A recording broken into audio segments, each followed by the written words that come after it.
जगावं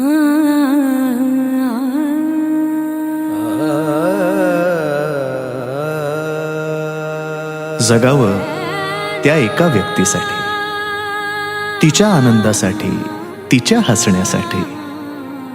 ती वेगळी असते प्रत्येकासाठी. तिच्या सोबतच्या नात्याचं नाव असतं वेगळं प्रत्येकासाठी. कधी प्रेयसी, कधी प्रियकर, कधी नवरा, कधी बायको, कधी भाऊ, कधी बाबा, कधी आई तर कधी ताई. भावना मात्र एकच.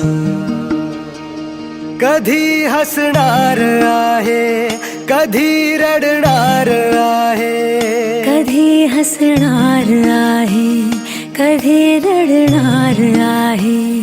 मी सारी जिंदगी माझी तुला जपणार आहे. मी सारी जिंदगी माझी तुला जपणार आहे. मी सारी